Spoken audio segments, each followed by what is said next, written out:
그는 낙엽 대륙의 최강의 수련자였다. 단 50년 만에 그는 대륙의 수많은 유명 강자들을 넘어섰다. 65살이 되던 해에 그는 수련 11단계를 돌파했다. 단숨에 대륙의 정점에 올랐다. 그러나 운명은 그의 가장 영광스러운 순간에 잔혹한 농담을 던졌다. 적의 야망을 꺾고 낙엽 대륙을 침략하려던 마왕을 물리친 후 그는 마치 사냥개처럼 탐욕스러운 자들의 배신을 당했다. 죽음의 순간에 그는 맹세했다.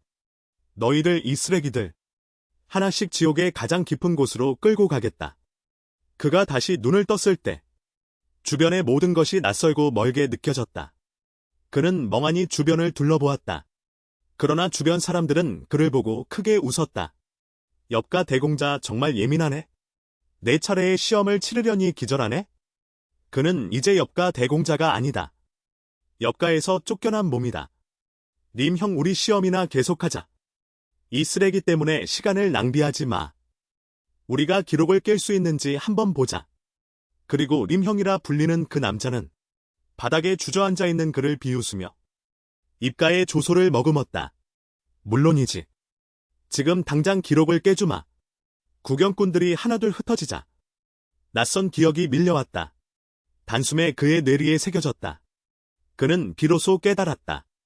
여기는 낙엽 대륙이 아니다. 어떤 소년에게 전생한 것이다. 연말이라는 엽 가문은 이 지역에서 명망이 높은 대가문이다. 하지만 연말은 신맥이 막혀 몸이 너무 약했다. 가족들에게 버림받은 존재가 되었다. 부모는 이미 세상을 떠났다. 권력도 힘도 없는 결국 냉혹한 가족들에게 쫓겨났다. 이 기억에 따르면 그는 깨달았다. 이 세계의 사람들은 아직 수선법 수선지법을 익히지 못했다.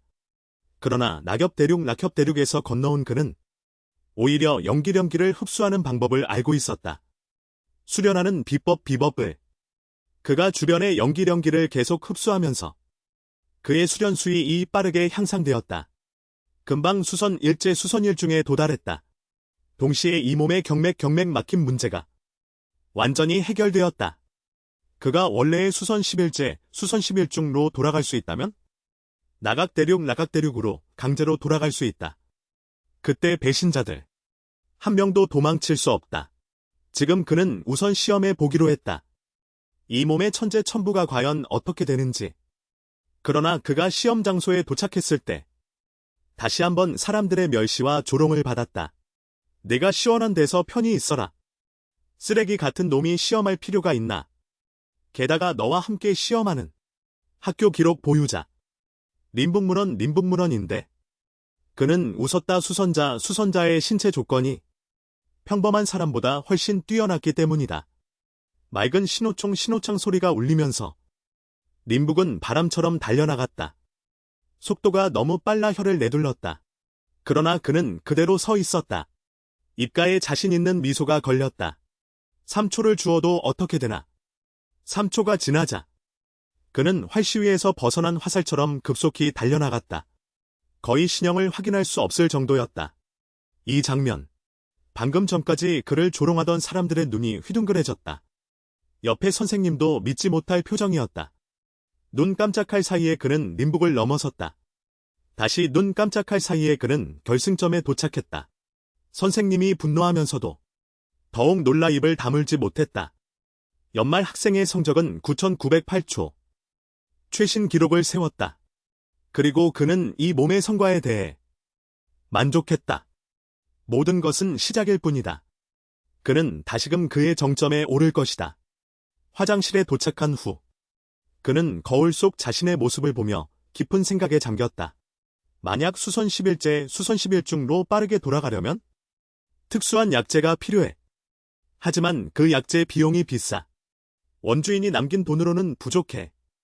비록 그는 부적을 그려 돈을 벌 수 있지만 하지만 계좌에 남은 50원으로는 저급 부적 재료도 살 수 없어.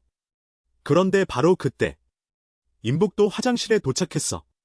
뒤에 정신이 번쩍 드는 젊은이들이 따라왔어. 그를 본 순간 임북은 웃으며 내 이놈 여기 숨었구나. 날 정말 찾게 만들었지. 오늘 내가 날 정말 화나게 했어. 그래서 난 생각했어. 이번 달 보호비는 미리 받아야겠다.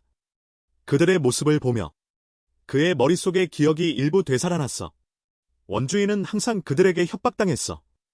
매월 원주인을 보호한다는 명목으로 돈을 받아왔지. 그런데 지난주에 막 돈을 줬잖아. 그가 계속 침묵하자 그들은 정말 화가 났어. 한 명이 주먹을 들어 그를 공격했어. 그는 몸을 비틀어 그 주먹을 피했어. 반격으로 그를 때렸어. 어퍼컷에 그는 전투력이 사라졌어. 이어서 그는 오른쪽 다리를 들어 번역 불가 원문 그대로 유지. 대리신의 옆차기가 임북의 목에 박혔어. 다른 두 명이 충격에 빠진 가운데 임북은 기절했어. 그들의 표정을 보며 그는 웃으며 너희들 지금 겁먹은 거냐? 비웃음의 두 사람은 순간 분노했어. 주먹을 들어 그를 향해 달려들었어. 두 주먹이 그의 몸에 닿기도 전에 그는 쉽게 그 주먹을 잡았어. 이어서 그는 갑자기 힘을 주었어. 두 사람은 고통에 무릎을 꿇었어. 더 이상 방자한 모습은 없어. 울며 미안해라고 외쳤어. 그 모습을 본 그는 순간 지루해졌어. 손을 휘둘러 그들을 옆으로 던졌어. 그런데 바로 그때 뒤에 있던 사람이 이미 깨어났어. 몸부림치며 일어났어. 이어서 다시 그를 향해 달려들었어. 하지만 그의 반응이 더 빨랐어. 몸을 돌리며 한 주먹으로 그의 얼굴을 때렸어. 그의 몸이 몇 미터나 날아갔어. 심지어 칸막이 문을 박살내버렸다. 그 후 그는 다른 두 사람을 돌아보았다. 내 것을 돌려줘. 이 말은 그들을 당황하게 했다. 그의 눈동자는 다시 차갑게 식었다. 말하며 바로 너희가 나에게서 훔쳐간 거. 이 말은 그들에게 즉시 이해되었다. 그들은 서둘러 몸에서 현금을 모두 꺼냈다. 그리고 공손히 그에게 내밀었다. 화장실을 나온 그는 만족스럽게 손에 든 현금을 세고 있었다. 비록 많지는 않지만 하지만 저급한 재료를 구매하기에는 충분했다. 간단한 부적을 만들기 위해 그의 복수의 첫걸음이 지금부터 시작된다. 100억 자산의 재벌가 동료로서 그는 3년간 감시했다. 전 세계 최고 수준의 의료 방안을 찾아냈다. 천문학적인 비용의 수술부터 은밀한 민간 요법까지. 중환자실에서 누워있는 식물인간 상태인 어머니가 회복되도록. 하지만 얻는 것은 사과뿐이었다. 우리는 최선을 다했습니다. 그가 5만 원을 사용해 나에게서 치유 부적을 샀을 때까지. 치유 부적이 어머니에게 닿는 순간 원래는 호흡기를 의지해 생명을 유지하던 어머니가 기적적으로 눈을 떴다. 그리고 내가 만든 부적은 바로 수련자의 가장 흔한 방법 중 하나였다. 연기를 재료에 주입하기만 하면 신비한 효과를 낼 수 있다. 수련 1단계에 머무는 나조차도 쉽게 만들 수 있다. 잠시 후 딸기 부적이 탄생했다. 이제 이 부적들을 팔기만 하면 상당한 금액을 모을 수 있다. 그리고 수련을 돕는 약재를 구입해 약을 만들면 된다. 그러나 3주라는 시간이 소리 없이 흘러갔다. 나는 부적을 사려는 구매자를 끝내 찾지 못했다.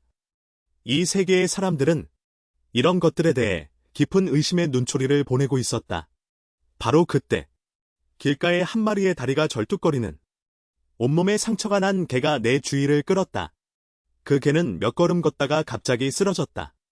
나는 재빨리 다가가 확인했다. 분명히 차에 치여 다친 것 같아요. 나는 서둘러 부적을 하나 꺼냈어요. 속으로 그럼 한 장 써주자라고 생각했어요. 부적의 위력을 테스트해보기 위해 부적을 개에게 붙이자 부적에서 순간적으로 푸른 빛이 터져 나왔어요. 바로 내가 만든 치유 부적이었어요. 죽은 장기도 기능을 회복시켜줘요. 몸의 상처도 치유할 수 있어요. 잠시 후 거의 죽어가는 개가 눈을 떴어요. 온몸의 상처도 완전히 치유되었어요. 내가 개 머리를 쓰다듬는 순간 뒤에서 다툼 소리가 들려왔어요. 그냥 길고양이일 뿐이죠. 죽으면 죽었지. 문문 찾지 마. 왕펑 양심은 있어. 이 개는 내가 친 거잖아.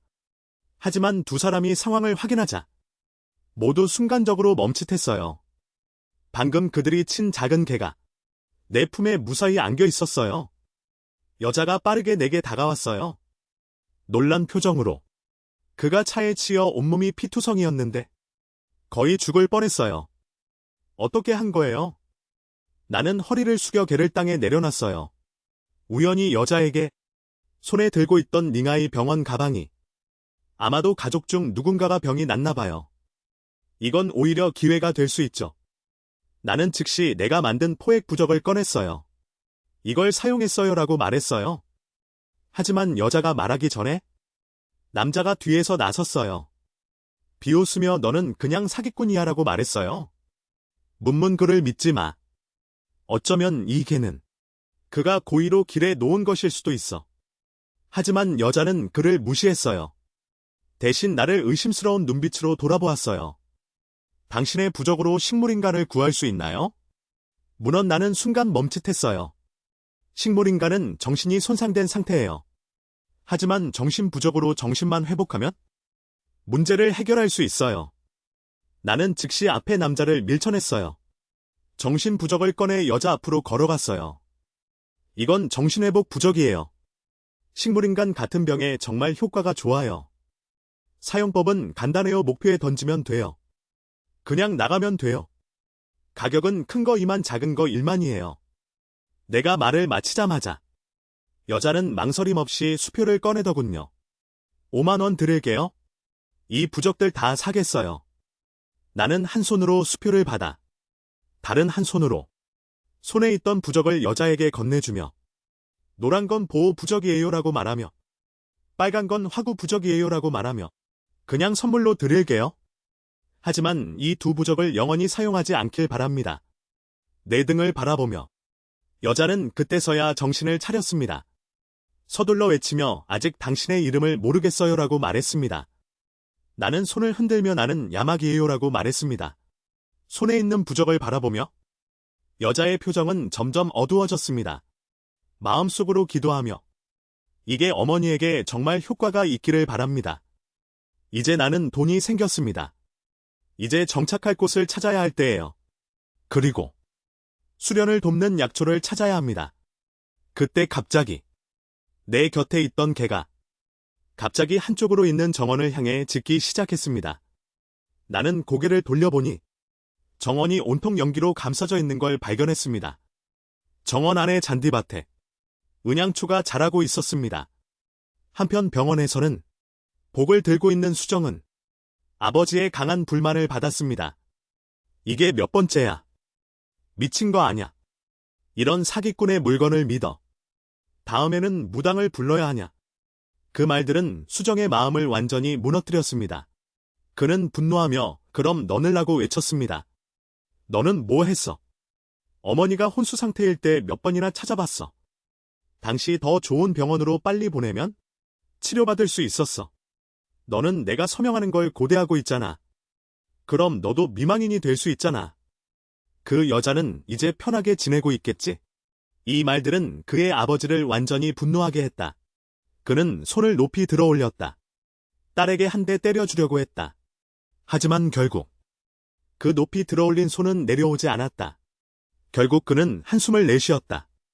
정말 자라날수록 너를 통제할 수 없게 되네. 간호사를 불러올게. 강제로 튜브를 뽑게 하라고. 수중에는 큰 소리로 울며 외쳤다. 그는 동의하지 않았다. 동시에 그는 손에 들고 있던 부적을 어머니의 손등에 붙였다. 푸른 빛이 번뜩였다. 원래 그의 손에 꼼짝도 하지 않던 손이 갑자기 움직였다.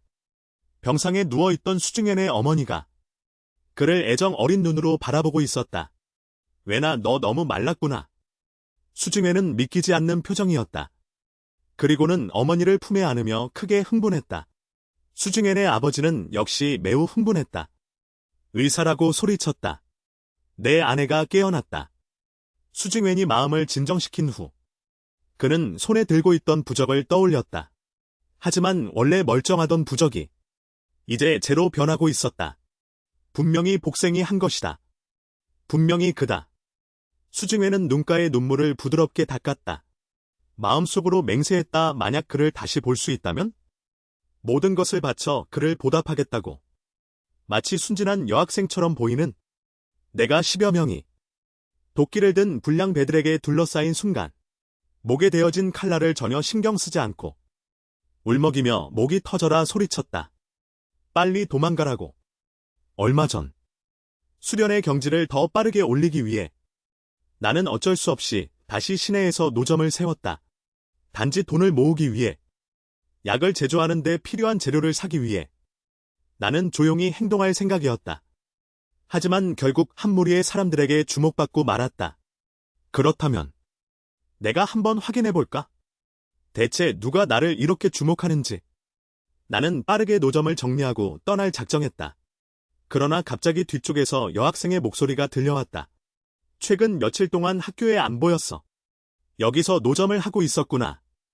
이제 넌 몸이 약해졌을 뿐만 아니라 이제 너를 버렸어. 아마도 돈이 부족한 거겠지?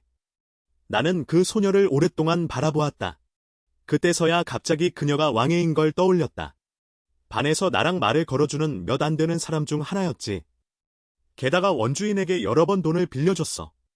왕애가 가방에서 무언가를 찾기 시작했다. 내가 먼저 돈을 빌려줄게. 적어도 학교에 돌아가자. 하지만 그녀가 말을 다 마치기도 전에 나는 돌아서서 떠났다. 미안해. 오늘은 일이 있어. 다음에 다시 이야기하자. 내 태도가 왕애를 화나게 했다. 정말 야명아. 내가 너에게 이렇게 많은 돈을 빌려줬는데 넌 나한테 이런 태도를 취해. 하지만 잠시 생각하니 뭔가 이상하다는 걸 깨달았다. 나는 느긋하게 골목으로 슬슬 걸어갔다. 기척을 느끼고 10명이 나를 미행하고 있다는 걸 깨달았다. 그럼 한 번에 해결해버리자. 금방 내 뒤를 미행하던 사람들이 도끼를 들고 골목으로 뛰어들었다. 이번엔 어디로 도망칠 수 있을까? 앞장선 대머리가 손을 꽉 쥐었다. 내 녀석은 제법 실력이 있구나.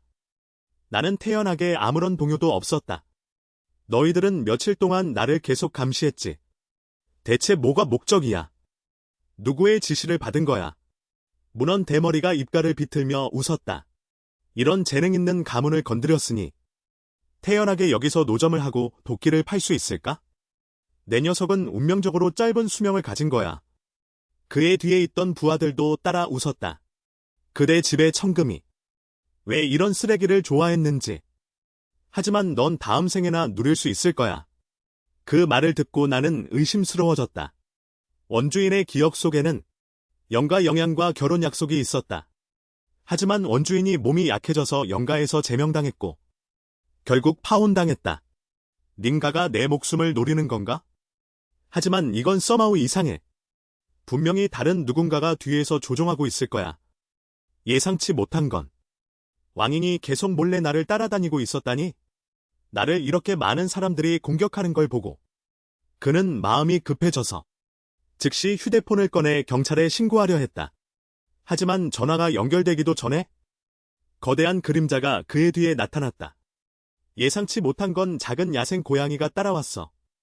경찰에 신고하려던 말을 하기도 전에 왕잉의 머리를 움켜쥐고 그를 골목으로 끌고 갔다. 왕잉을 본 순간 나는 마음이 불길하게 느껴졌다. 이 애가 따라왔을 줄이야. 그의 머리를 움켜쥔 거 아니? 왕잉을 보며 음흉하게 웃었다. 내 녀석 운이 좋군. 명대미녀가 모자라서. 또 작은 여자애가 따라다니네. 하지만 나는 상상도 못했어. 왕잉이 자신의 안전을 무시하고 나를 향해 야모라고 소리쳤다. 빨리 도망쳐. 그들은 칼을 가지고 있어. 그 후 그는 겁먹은 눈으로 주변의 거한들을 바라보았다. 너희들은 나를 어떻게 할 수 없어. 나는 경성 왕가의 사람이야. 하지만 그가 말을 마치기도 전에 모두들 큰 소리로 웃었다. 왕가라니 여기서 너를 처리해도 아무도 모를 거야. 누가 알겠어. 말을 하는 사이 그 거한은 왕잉이 두려워하는 눈동자를 보며 나이프를 꺼냈다. 그리고 왕잉을 향해 나이프를 찔러갔다. 그 순간 나는 계속 옆에서 지켜보던 내가 움직였다. 나는 거한의 나이프를 주먹으로 날려버렸다. 그리고 그의 얼굴을 움켜쥐고 벽에 세게 박아 넣었다. 거대한 힘으로 콘크리트 벽에 금이 갔다. 이 장면은 주변의 깡패들을 모두 얼어붙게 했다. 왕잉도 입을 다물지 못했다.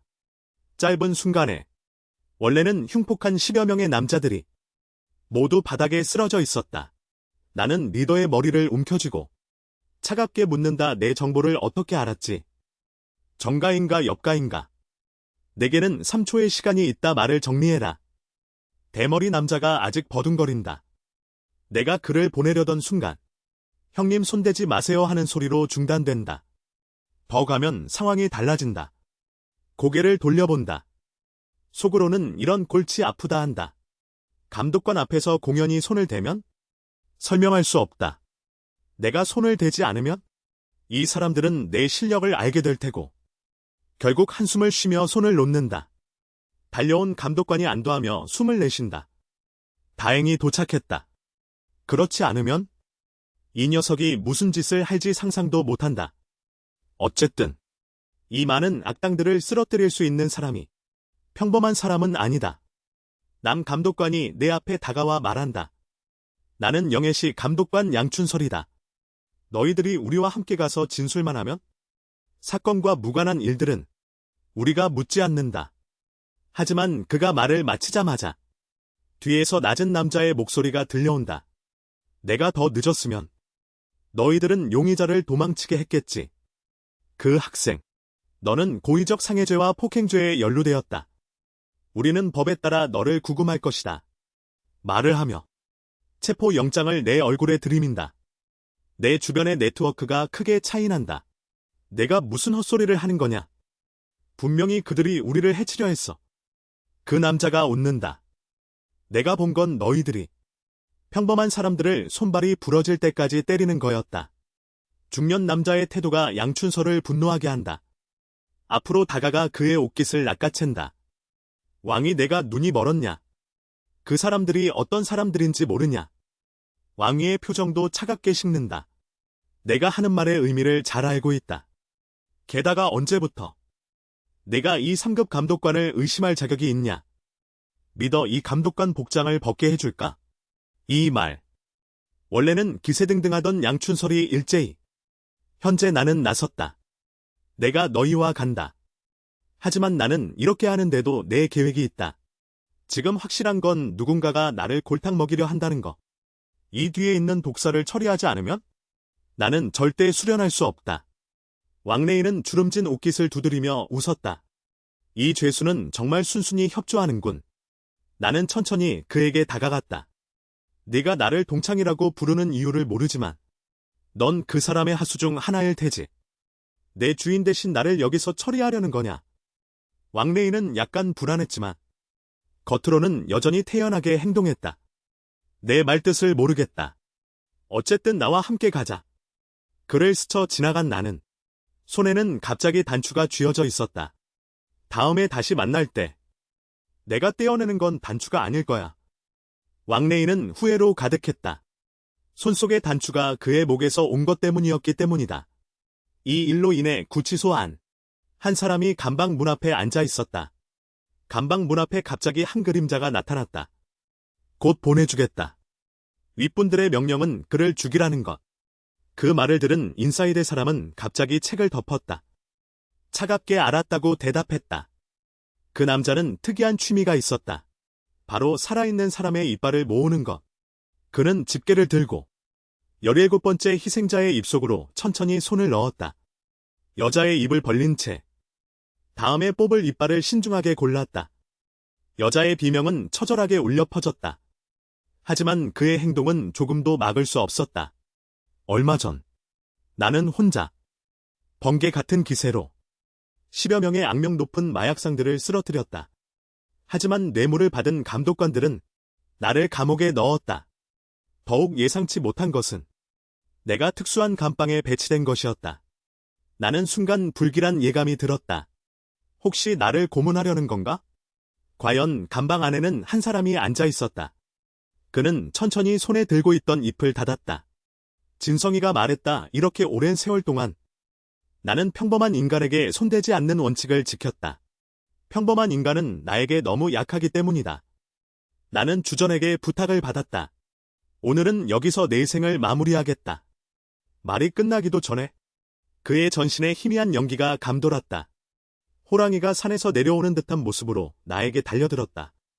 그러나 그는 내 잔영만을 공격했다. 이 때문에 그는 매우 분노했다. 그가 반응하기도 전에 내 한 손이 그의 얼굴에 닿았다. 손을 힘껏 사용해 그의 머리를 땅에 세게 박았다. 그러나 그는 빠르게 반응했다. 쓰러지는 순간 내 발목을 잡았다. 그리고 빠르게 자세를 잡았다. 죽은 개를 던지듯 나를 날려버렸다. 그가 나를 크게 다치게 할 수 있다고 생각했을 때 나는 조금 떨어진 곳에서 자세를 잡았다. 이어서 내 모습이 순간 사라졌다. 다시 나타났을 때는 그의 앞에 있었다. 그는 전혀 반응하지 못했다. 내 주먹의 힘은 놀랍게도 그를 뒤로 날려버렸다. 그의 뒤에 있는 철근 콘크리트 벽을 금이 가게 했다. 그는 피를 한 모금 토해냈다. 분명히 내상을 입었다. 그러나 나는 그에게 숨 돌릴 기회를 주지 않았다. 나는 공중으로 뛰어올랐다. 다시 그를 차서 날려버렸다. 생각지도 않게 그는 피부가 두꺼웠다. 여전히 행동이 가능했다.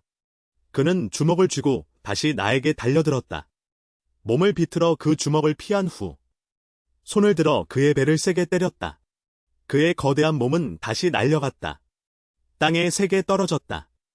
이 순간까지 그는 여전히 믿지 못했다. 자신이 이 평범한 학생처럼 보이는 상대에게 상대가 될 수 있다는 것을. 그러나 나는 그의 앞에 순간 이동했다. 조금도 주저하지 않고 그의 머리를 향해 세게 때렸다. 결국 그 거한은 더 이상 저항할 수 없었다. 나는 그를 차갑게 바라보며 이제 누구의 지시를 받았는지 말해라. 내 몸의 연기는 어디서 온 거야? 몇 년 전 그는 한 노승을 만났어. 그 노승이 한 손으로 휘두른 기류가 식인족이 껴안은 큰 나무를 베어낼 수 있었어. 인연이 있어서 노승은 그에게 신수를 한 병 주었어. 몇 년간 그는 희석한 신수를 마셔서 자신의 몸을 점점 비범하게 만들었어. 그의 말로는 그가 마신 신수는 분명히 영액일 거야. 하지만 넌 이미 평범한 인간의 범주를 넘어섰어. 왜? 뒤에 있는 사람의 말을 왜 들어? 그는 어두운 표정으로 천천히 내 아이는 점진성 질환에 걸렸어라고 말했어. 매일의 치료비는 천문학적인 금액이야. 하지만 내 손에 있는 신수는 이 병에는 효과가 없어. 아이의 생명을 연장하기 위해 나는 더 많은 돈을 빠르게 벌어야 해. 아이의 병을 고칠 방법을 찾아야 해. 문어는 턱을 쓰다듬으며 잠시 생각하더니 병이라면이라고 말했어. 다 해결할 수 있어. 내가 내 아이를 구할 수 있을 거야. 남자는 믿을 수 없다는 표정으로 나는 바지 주머니에 손을 넣어 치유 부적을 꺼내 입으로 영이라고 외치며 내 말이 떨어지자 치유 부적에서 푸른 빛이 번쩍이며 중상을 입은 남자의 몸을 감싸고 잠시 후 그의 상처는 완전히 치유되었어. 나는 그를 내려다보며 차갑게 말했어. 결정을 해. 뒤에 있는 사람이 누구인지 알려줘. 내 아이를 구해줄게. 아니면 지금 여기서 죽어. 남자는 가벼운 웃음을 지으며 역시 넌 평범한 사람이 아니군이라고 말했어. 나를 연락한 사람은 정문초야. 모두 그를 정소라고 불러. 그리고 지금 정문초는 자신의 특이한 취미에 빠져 있었어. 그의 웃음은 매우 음흉했어. 앞에 앉아있는 여자에게 말했어. 사랑하는 사람아, 내가 어떤 고기를 먹고 싶은지 알려줘. 아니면 먼저 뭐 마실래? 여자는 그를 두려워하며 떨고 있었어. 정문교는 소파에서 일어나 앉았다. 천천히 여자 앞으로 걸어갔다. 그의 얼굴은 순식간에 어두워졌다. 정말 식사 예절도 기억하지 못하냐? 그가 말을 마치기도 전에 여자 얼굴을 한 손으로 움켜쥐었다. 여자 입에 붙은 테이프를 거칠게 찢어냈다. 몇 개의 이가 빠진 그의 입이 드러났다. 정문교의 표정은 더욱 일그러졌다. 그는 악독하게 말했다. 어느 이빨을 뽑아야 내가 기억할까? 말하면서 그는 손에 쥔 집게를 여자 입속으로 넣었다. 그 후 고통스러운 비명이 방 안을 메웠다. 정문교가 손에 피를 닦을 때 집사가 들어와 공손히 말했다. 송소는 야모 쪽 상황을 어떻게 할 수 있는지 물었다. 정문교는 피 묻은 얼굴을 돌렸다. 득의양양하게 말했다. 내가 고용한 건 유설에서 나온 폭력배다. 송소를 안심시켜라. 내가 단해의 경찰서로 간다. 그 순간 감방 안. 남자가 자신의 목걸이를 나에게 주었다. 그 안에는 그의 마지막 영액이 담겨 있었기 때문이다. 나는 거절하지 않았다. 그것을 은심초에 뿌리면 빠르게 자라게 할 수 있기 때문이다. 그 풀은 축계단을 제조하는 주재료다. 축계단을 먹으면 나는 수선 이중에 무사히 도달할 수 있다. 남자가 친절하게 나를 경고했다. 정문교는 절대 너를 놓치지 않을 것이다. 그가 노린 사람. 죽는 게 가장 좋은 결말이다. 네가 더 조심하는 게 좋겠다. 나는 별거 아니라는 듯 말했다. 우리 사이의 거래만 기억하면 된다. 정문교에 대해서는 그가 나를 찾아오지 않아도 내가 그를 찾아갈 것이다. 주정문은 상상도 하지 못했다. 그 치료복을 팔아준, 그의 식물인 어머니를 깨우게 해준 남자. 놀랍게도 그는 여가에서 쫓겨난 자제였다. 더욱 놀라운 것은 그 사람이 자신의 후배라는 사실이었다. 그는 스포츠카를 타고 학교에 급히 도착했다. 그 후배에게 직접 감사할 것을 기대하며 동시에 닝해대학 교장실에서 교장은 분노에 차서 고함을 지르고 있었다. 이 일은 내가 절대 나설 수 없어. 그렇지 않으면 반드시 화에 타들어갈 거야. 나를도 진흙탕에 빠뜨릴 거야. 그리고 그의 맞은편에는 분노에 가득 찬 네트 중독 아저씨가 서 있었다. 그 사람은 정말 블랙 감독관이야. 야막은 내가 잡혀간 거야. 나는 그를 구하지 않을 수 없어. 두 사람이 말다툼을 하고 있을 때 사무실 문이 갑자기 열렸다. 모두 문 쪽을 바라보았다. 모두 놀랐다. 문을 열고 들어선 사람은 바로 수정은이었다. 그리고 다른 한쪽의 감독관 사무실에서는 양춘설이 왕래에게 욕설을 퍼붓고 있었다. 칼자국 그 사람들. 내가 그들을 얼마나 오랫동안 따라다녔는데. 겨우 증거를 잡았는데. 내가 그들을 풀어줬어. 이건 권력을 남용하는 거야. 왕래이는 태연하게 의자에 앉아 있었다. 개의치 않았다. 양 감독관 증거를 대라. 상급자를 모함한 결과는 감당할 수 있나. 그의 태도는 양춘설을 더욱 분노하게 했다. 내가 모른다고 생각하지 마. 네가 뒤에서 한 일들. 이 말을 듣고 왕래이는 갑자기 일어섰다. 그럼 말해봐. 두 사람이 극도로 긴장된 분위기일 때 사무실 문이 다시 한번 발로 차여 열렸다. 들어선 사람은 수정은과 왕의 두 사람이었다. 왕애는 분노하며 왕래이를 가리켰다. 야모를 당장 풀어줘. 두 사람이 분노에 차 있는 모습을 보고 왕래이는 꼼꼼히 관찰했다. 야가 그 아내의 지위로는 배경 있는 큰 인물을 알 수 없어. 이 생각을 하고 그는 천천히 담배를 피웠다. 너희 친구는 강도와 상해 혐의가 있어. 지금 풀어줄 수 없어. 이 말은 왕애를 분노하게 했다. 그 나쁜 사람들은 왜 여기 없니? 너희는 그들을 풀어주면서 야막을 가뒀어. 이건 법을 어기는 거야. 왕래이는 왕애를 가리키며 차갑게 말했다. 너희에게 설명할 이유는 없어. 다시 내 사무실을 떠나지 않으면 공모방해 혐의로 당신을 체포하겠습니다. 옆에 수정은 핸드폰을 탁 소리내며 탁자 위에 내려놓았다. 그 후 한 번에 앉아서 좋아. 내가 어떻게 당신을 체포하는지 보고 싶군. 왕래이는 즉시 몇 명을 불러왔다.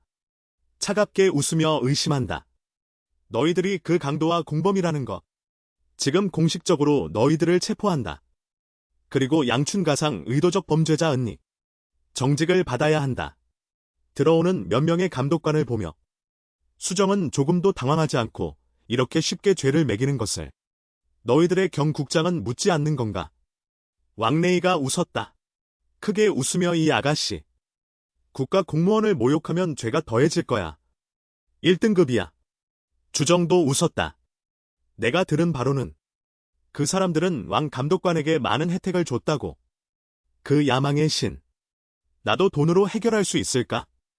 왕래이는 의자에 앉아 깊이 담배를 빨았다. 권력과 영향력이 있으면 특권이 있겠지. 하지만 내 친구는 이미 유죄 판결을 받았다. 물론 너희들도 포함될 수 있다. 너희들은 감독관을 공격한 혐의로 양 감독관은 필사적으로 저항했다. 결국 너희들은 모두 여기서 죽게 될 것이다. 이렇게 숨김없이 위협하는 모든 사람들을 경악하게 만든, 물론 수정은 제외하고. 그는 조용히 말했다 들었지. 경국이 그 말을 끝내자마자 탁자 위에 올려둔 핸드폰에서 남자의 목소리가 흘러나왔다. 매우 선명하게. 왕이는 이미 식은 땀을 흘렸다. 탐성은 경국에게 물었다. 뭐야 경국? 수정은 그를 마치 건물을 보는 것처럼 바라보았다. 이 목소리를 내가 소개해줘야 할까? 그리고 나는 수정이라고 해. 닝의 수가의 수. 잠시 후. 감방에서 카카카 하는 하이힐 소리가 들렸다. 내 감방 문 앞에서 멈춰 섰다. 철문이 열리자 두 명의 아름다운 실루엣이 나타났다. 수정민이 선글라스를 벗으며 조용히 말했다. 예말 학생. 오랜만이야. 그는 매일 3개의 아르바이트를 한다. 어린 동생들을 부양하기 위해.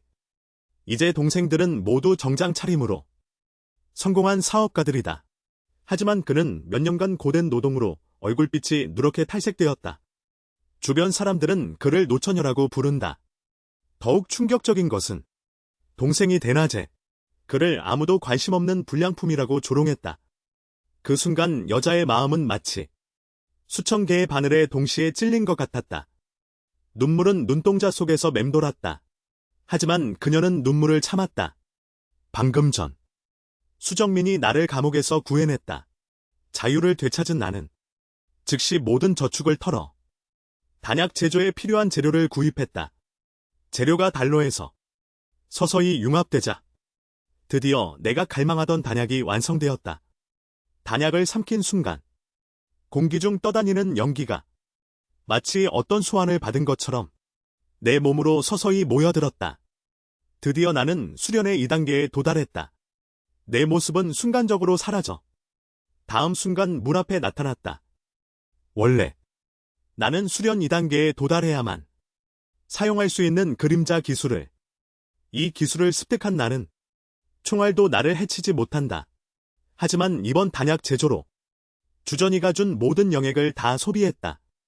수련을 계속하려면 더 많은 연기와 영액이 필요하다.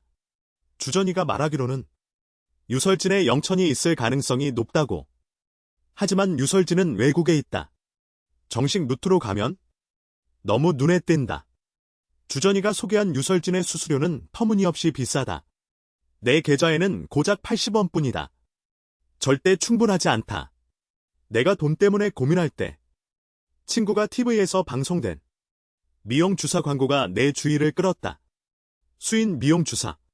한 방울로 젊음 되찾기. 1999원 역대 최저가. 이 광고 문구는 번개처럼 어디든 여성의 젊음에 대한 집착은 본능과도 같다.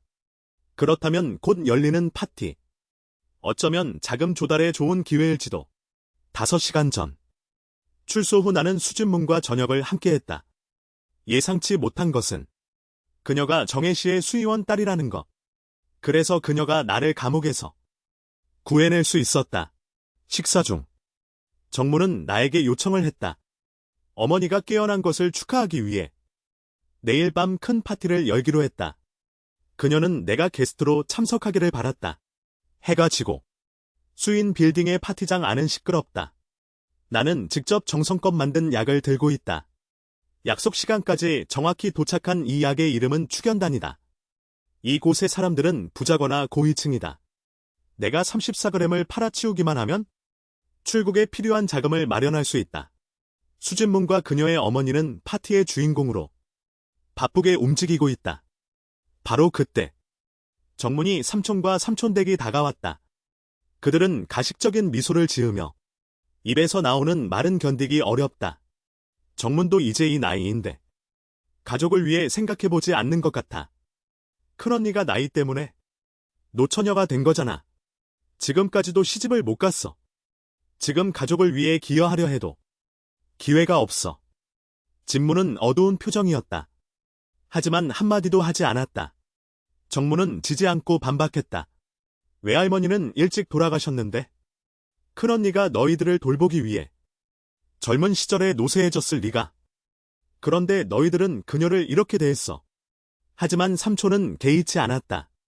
그는 시가 한 모금을 빨아들였다. 천천히 말했다. 둘째야. 나는 너희들을 위해 하는 말이야. 이번에 깨어났으니 정문에게 결혼을 서두르게 해야 해. 여자에게는 결혼할 나이가 왔는데 결혼하지 않으면? 그건 불량품과 뭐가 다르냐.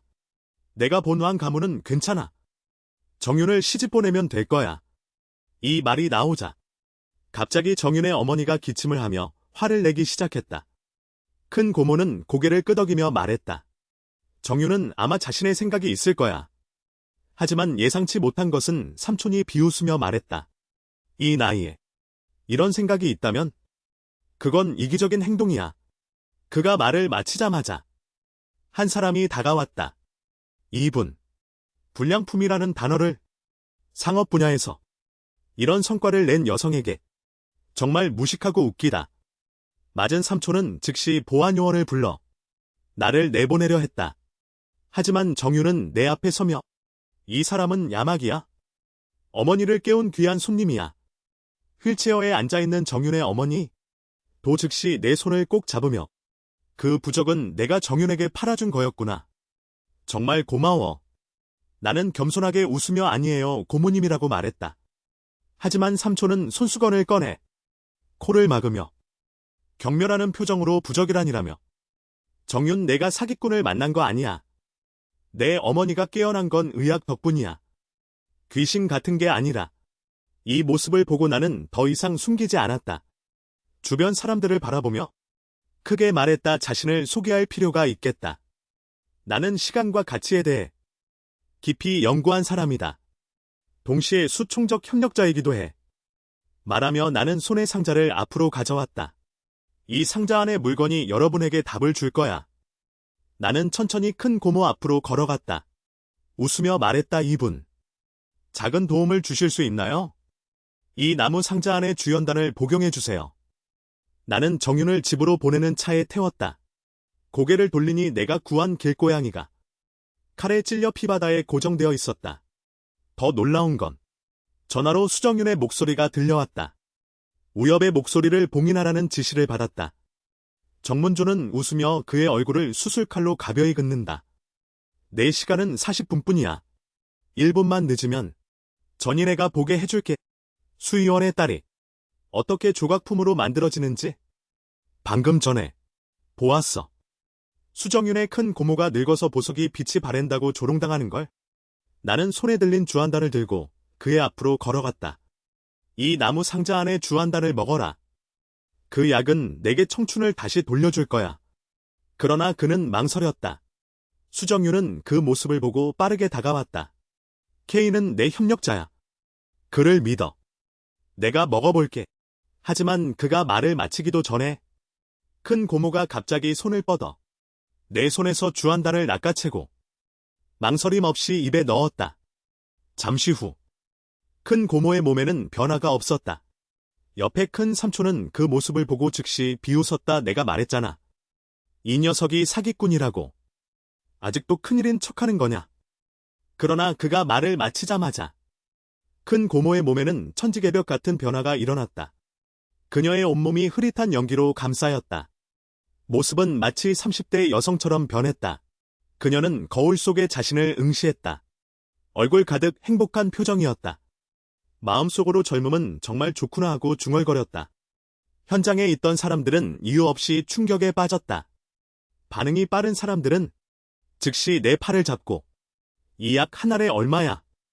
나는 차분히 한 알에 2만이라고 대답했다. 하지만 오늘 밤에 가져온 건 10알뿐이야.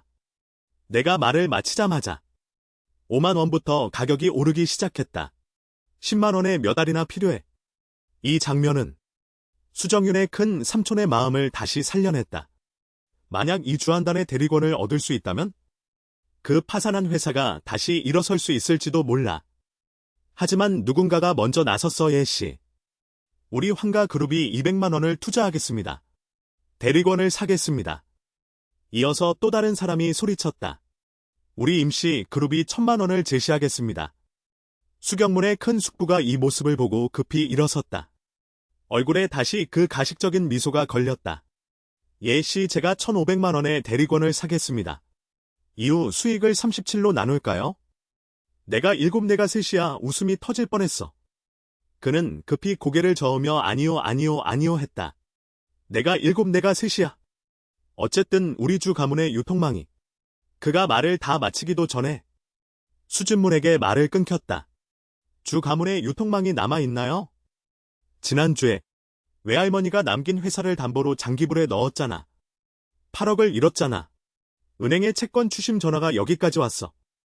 내가 오늘 온 건 결국 엄마에게 돈을 달라고 하려는 거잖아. 외할머니가 남긴 회사를 가져가던 때처럼. 내가 지금 명백히 말하지만 우리는 한 푼도 주지 않을 거야. 그가 말을 마치자마자 수정원의 숙부가 수모 앞에 무릎을 꿇었다. 이모 제발 한마디만 해줘. 나는 내 친동생이야. 하지만 수모는 단호히 거절하며 너무 실망시켰다. 네가 예전에 새 출발하겠다고 했잖아. 그래서 어머니의 회사를 너에게 준 거야. 하지만 내가 또 뭐를 했어. 이모에게는 통하지 않자. 그는 큰 숙모 앞에 무릎을 꿇었다. 언니? 네가 가장 나를 아꼈잖아. 어린 시절 모든 나를 보호해 주셨잖아. 내가 이제 우리 집 유일한 남자야. 큰 숙모는 마음이 아팠지만 그래도 마음을 단단히 먹었다. 내가 과거에 가족의 감정을 신경 쓰지 않았다 해도. 하지만 내가 천만에서는 안 될 일이 어머니의 유산을 함부로 낭비한 거야. 이제 와서야 스스로를 돌보길 바란다. 말을 마치자 그는 그를 밀쳐냈다. 수정훈. 그는 이 무능한 숙부를 위해서 내려다보았다. 숙부 내게는 이제 두 가지 선택만 남았어. 법원이 강제 집행하는 것. 그 후 남은 인생을 빚 갚는 삶을 살게 될 거야. 둘째는 회사나 나에게 팔아. 하지만 내 제안은 이론이야. 물론 다른 사람에게 물어볼 수도 있어. 내 쓰레기 같은 회사를 맡고 싶을지. 그는 갑자기 나를 향해 돌아서며 대리비용 200만 원이 가장 좋겠어. 이번 파티에는 실력 있는 사람들이 많지. 필요하면 내가 추천해 줄게. 그들은 모두 노련한 사람들이야. 신중하게 선택해야 해. 파티가 끝나고 수징은 직접 나를 집까지 태워다 줬어. 차에서 내린 후 나는 그녀에게 감사 인사를 전했어. 하지만 수징은 나에게 손을 내밀었어. 친구 사이라서 이 정도까지 할 필요 없어. 그녀가 차로 떠난 후 나는 하늘에 달을 올려다봤어. 이런 안락한 삶이 정말 좋다고 생각했어.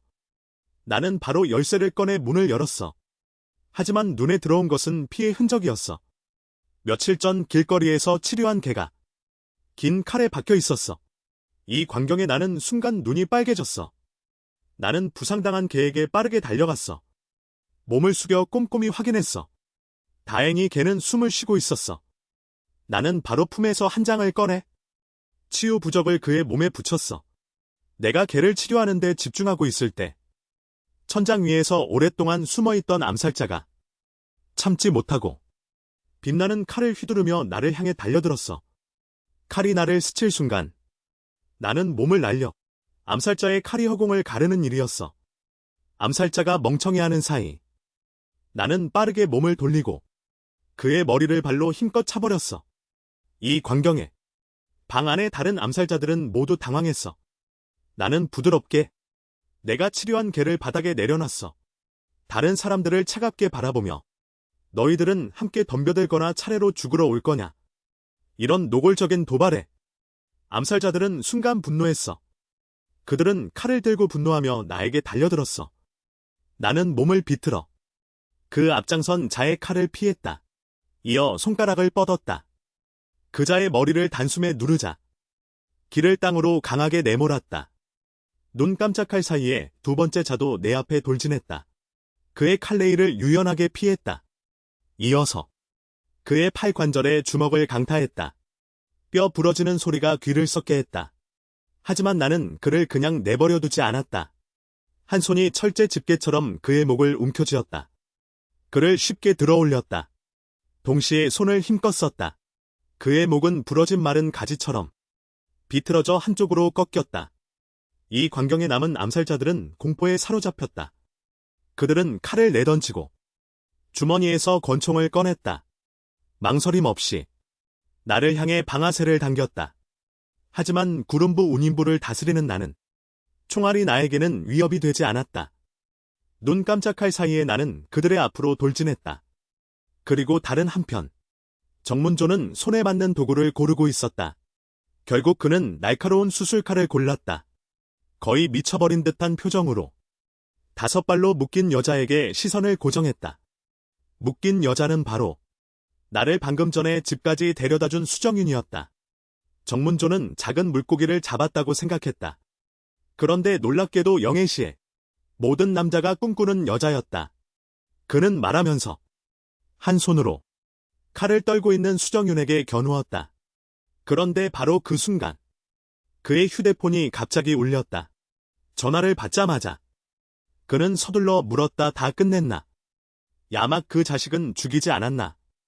하지만 전화에서 들린 목소리는 그를 경악하게 했다. 내 부하들은 모두 잠들었어. 영원한 침묵으로. 잠시 후 정문조는 병적인 웃음소리를 내었다. 이 목소리가 누구인지 들어봐. 수 의원의 딸은 정말 맛있군. 이 말은 나를 전율하게 했다. 생각도 못했어. 수정훈이 그자에게 잡혔어. 내가 너를 찾아가면 그를 풀어줄 거야. 우리 둘의 문제는 우리끼리 해결하자. 이 말에 정문교는 갑자기 흥미를 느꼈다. 그는 수정훈의 귀에 바짝 다가갔다. 속삭이며 내 남자친구 꽤 대단한 데라 말했다. 내게는 40분뿐이야. 하지만 40분이 지나면 영애시의 사람들은 그를 퍼즐로 변하는 과정을 모두 볼 거야. 주소는 내가 알아서 해. 말끝에 전화는 끊겼다. 분노에 휩싸여 나는 휴대폰을 부숴버렸다. 전화기를 끄는 정문교는 수정훈의 입에 붙은 테이프를 찢어냈다. 다음 단계로 넘어가려던 순간 문이 두드려졌다. 문을 열자 호위들이 매우 당황하며 말했다. 창고의 소화기가 작동했어. 정씨 빨리 가보세요. 감독이 오면 안 되니까. 정문교가 떠나자마자 방문이 함께 호위 한 명이 날아가 버렸다. 정신이 혼미한 사이 수정훈은 내 이름을 중얼거렸다. 그는 영애시에서 모든 남자가 꿈꾸는 여자야. 하지만 검은 옷의 남자들에게 강제로 납치당했어. 낡은 철제 침대에 묶여 있었다. 눈에는 공포와 절망이 가득했다. 납치범의 눈에는 광기와 변태적인 빛이 비쳤다. 날카로운 단도를 들고 그의 앞에서 흔들고 있었다. 입으로는 계속 중얼거렸다. 이 완벽한 몸. 퍼즐로 만들면 정말 예쁠 거야. 방금 전 수정훈이 나를 집에 데려다주고 혼자 차를 몰고 돌아갔다. 하지만 검은 옷의 남자들에게 납치당했다. 이 장면을 우전이 나를 찾아오던 중 우연히 목격했다. 우전은 어쩔 수 없이 혼자 따라갔다. 한참 후 납치범들은 호화 별장 앞에서 차를 멈췄다. 우전은 비로소 나에게 전화를 걸 기회가 생겼다. 정확한 주소를 알려주었다. 하지만 나는 즉시 도착할 수 없었다. 수경훈을 구해달라고 간청할 수밖에 없었다. 정문교가 방에서 막 나와 보안들에게 욕을 퍼붓기 시작하네. 창고의 경보장치. 내가 안 치우라고 했잖아. 감독이 오면 어쩌려고. 내가 지금 처리하러 가. 너희들은 여기서 잘 지키고 있어. 정문교가 막 떠나자 두 보안이 불평하기 시작하네. 요즘은 정말 살기 어렵네. 똥은 맛없고 여자도 못 건드려. 진짜 개망할. 하지만 그들이 말을 마치자마자 한 그림자가 그들에게 다가오기 시작하네. 주정경이 미안하다는 듯 웃네. 조금 아프실 거예요. 말을 마치자마자 두 보안이 순식간에 쓰러지네. 주정경이 밀실 속의 수정훈을 바라보네. 속으로 욕을 하네. 예몬이 그 자식에게 한번 빚진 거네. 그는 수정훈을 메고 방 밖으로 달려가네. 하지만 그가 방에서 막 나갈 때 총성이 울리네. 총알이 그의 왼쪽 다리를 관통하네. 그는 몸이 풀려 쓰러지네. 하지만 그래도 그는 쓰러지는 순간 수정훈의 머리를 보호하네. 총을 쏜 사람은 이미 떠났어야 할 정문교였네. 주정경은 속으로 안 좋다고 생각하네. 그는 몸부림치며 일어서네. 정소공자. 오랜만이야. 정문교가 웃으며 오늘은 정말 좋은 날이야. 너를 생각하면 내가 너를 괴롭히는 모습이 정말 흥분되네. 이 모습을 본 주정경도 최후의 일전을 준비하네. 내 목숨을 원하면 와 보시지. 그 순간 별장에 한 명의 불청객이 오네. 보안들은 이 모습을 보고 소리치네. 그 사람은 바로 서둘러 온 나였네. 나는 보안들의 욕설을 무시하고 별장으로 곧장 걸어가네. 한 주먹. 내 앞에 있는 보안을 날려버리네. 이 모습에 옆에 보안들이 잠시 멈칫하네. 하지만 금방 정신을 차리네. 그리고 소리치며 나에게 달려오네. 하지만 그들에게는 수선 이중의 나에겐 한 대도 안 될 거야. 금방 전투가 끝날 거야. 별장 안의 주전. 많은 사람을 쓰러뜨렸지만 그는 이미 강로의 끝이 되어버렸어. 결국 그를 공격하는 사람이 너무 많았어. 정문조는 권총을 들고 위협하며 내가 죽으면 내 아들과 내 여자도 찾아낼 거야. 함께 보내줄 거야. 하지만 그는 말끝을 맺지 못했어. 별장의 문이 갑자기 박살이 났어.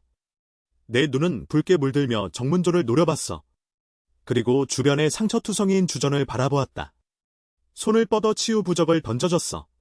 내가 전에 말한 방법대로 빨리 사용해. 내 등장에 정문조는 분노에 차 있었어. 그는 총구를 나에게 겨누었어. 모두들 그를 죽여. 그의 주변 경호원들. 즉시 나를 향해 방아쇠를 당겼어. 하지만 그들은 예상치 못한 일이 있었어. 구원부를 다스린 나. 총알은 나에게 위협이 안 돼. 순식간에 나는 그들의 앞에 도착했어. 발로 경호원의 얼굴을 걷어찼어. 그리고 한 대 주먹으로 또 하나를 쓰러뜨렸어. 이 광경을 본 정문조는 당황했어. 혼란을 틈타 그는 뒤의 방으로 도망쳤어. 걷다가 달리기 시작했어. 그는 금방 안전실로 도착했어. 하지만 긴장 때문에 비밀번호를 잘못 입력했어. 그는 참지 못하고 욕을 내뱉었어. 그가 다시 입력하려 할 때 경호원이 갑자기 안전실 문에 몸을 부딪혔어. 정문조는 말을 더듬으며 야, 잘 생각해. 내 뒤에 있는 사람은 내가 건드릴 수 없어. 내가 분명히 말해줄게. 이번에 내 목숨을 노리는 건 송가야. 내 뒤에 송가가 나를 지원하고 있어. 내 눈은 차갑게 송가의 누구. 잘 생각해보고 알려줘. 내 답변이 내 고통의 크기를 결정할 거야. 정문조는 생각도 안 하고 송소문이야라고 외쳤어. 송가의 막내 공자. 내가 영가의 아가씨를 불태웠다는 소문이 돌았기 때문이야. 영가는 지금 송가와 결혼할 예정이야. 그래서 그들은 너를 죽여 소문을 없애려 해. 나는 마음속으로 고민하기 시작했다. 기억이 맞다면 나는 청설녀를 본 적이 없다. 더군다나 지방을 태운 적도 없다. 하지만 이건 명백히 나를 노린 음모다. 이 배우는 대체 누구일까? 내 어두운 표정에 거짓말하지 않았다는 걸 알았다. 정문조는 급해져서 날 놓아달라고 했다. 이건 우리 둘에게나 좋을 거야. 송가처럼 너 같은 사람은 적지 않다. 심지어 송소 본인도 너와 같은 실력을 가지고 있다. 네가 날 놓아주기만 하면 내가 내 목숨은 구해줄 수 있다. 하지만 그가 말을 다 마치기도 전에 나는 한 주먹을 그의 혐오스러운 얼굴에 날렸다. 거대한 힘으로 그는 뒤에 있는 비밀실 문을 박살냈다. 동시에 여자의 비명소리가 몇 번이나 들렸다. 비밀실 안의 상황을 확인한 후 나는 거의 어금니를 부러뜨릴 뻔했다. 내 남은 가치는 그들이 대신 해줄 거야. 말하면서 나는 손에 든 도끼를 휘둘렀다. 여자를 묶고 있던 쇠사슬이 끊어졌다. 그 후 나는 도끼를 바닥에 던졌다. 몸을 돌리고 밖으로 걸어갔다. 그의 목숨은 너희들 것이다. 그리고 내가 떠난 후 여자들은 바닥에 떨어진 도끼를 주웠다.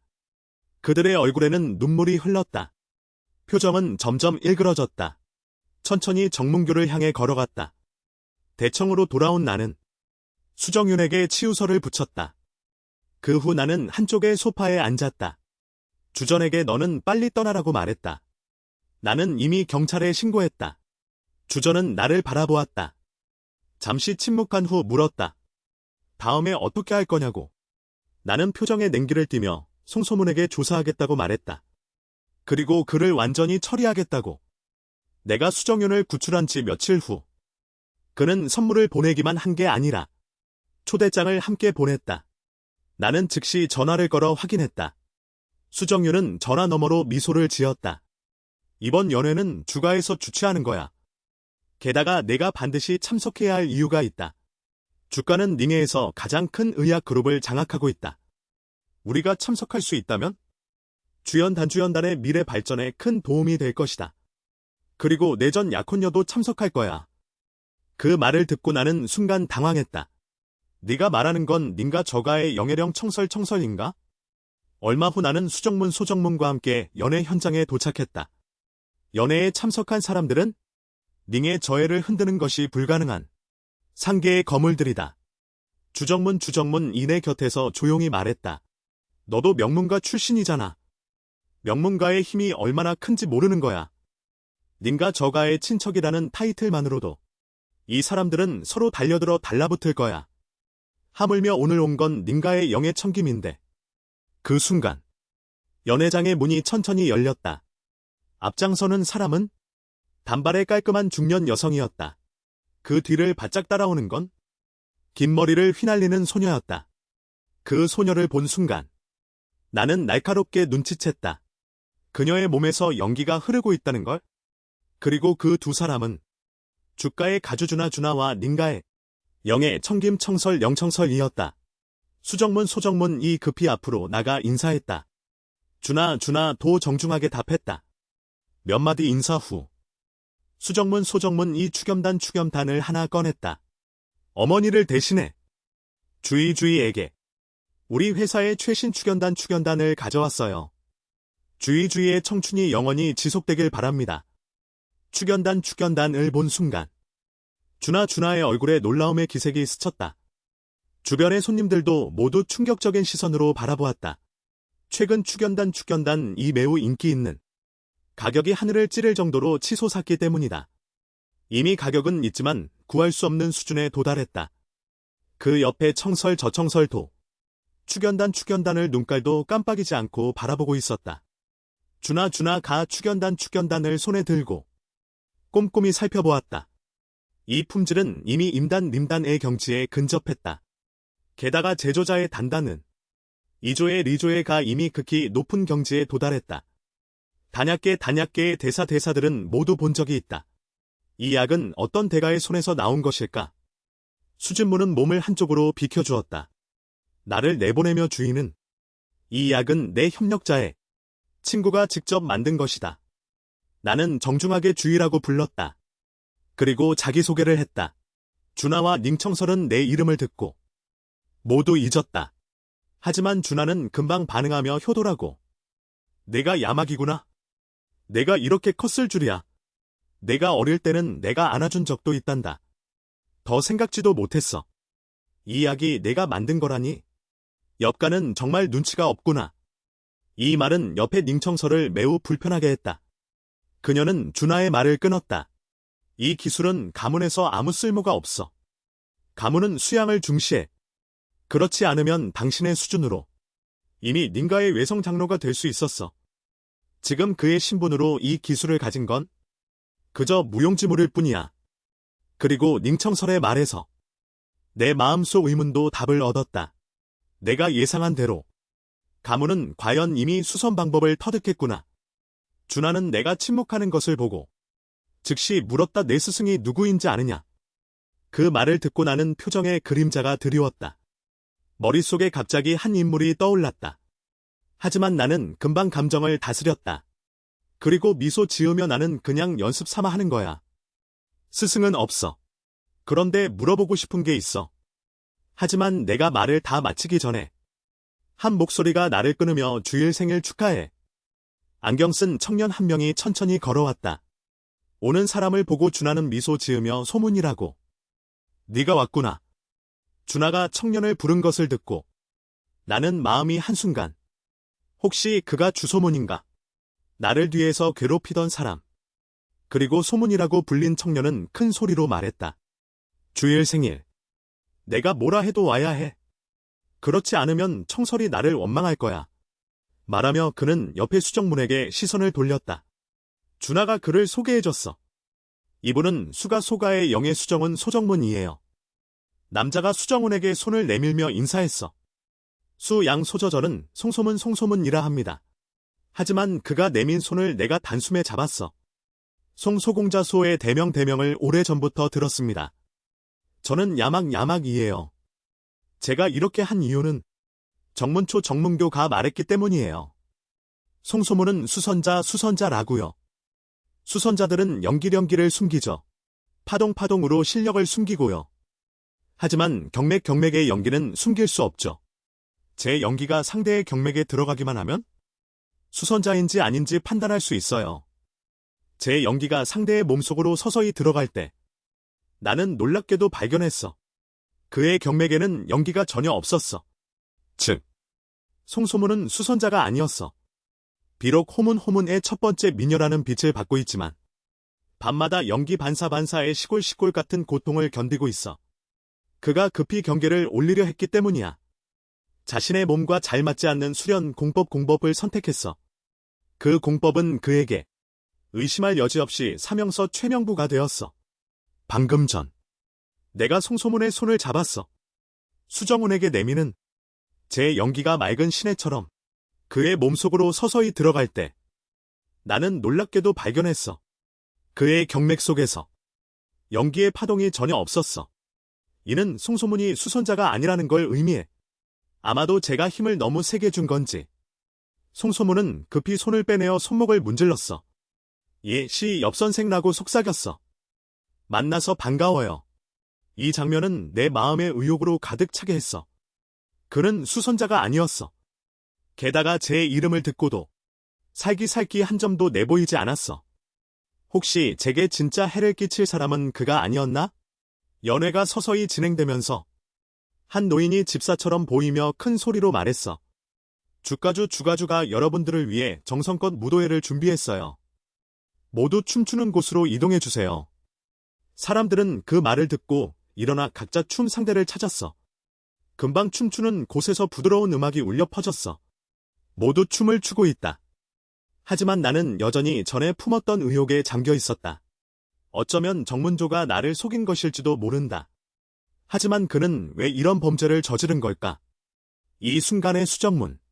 그녀는 군중 속에서 나를 찾아다녔다. 마침내 내 모습을 발견했다. 그녀가 나에게 다가오려 할 때 한 남자가 가득한 얼굴. 기대하며 그녀에게 춤을 청하고 싶어 했다. 하지만 수정문은 단호하게 거절했다.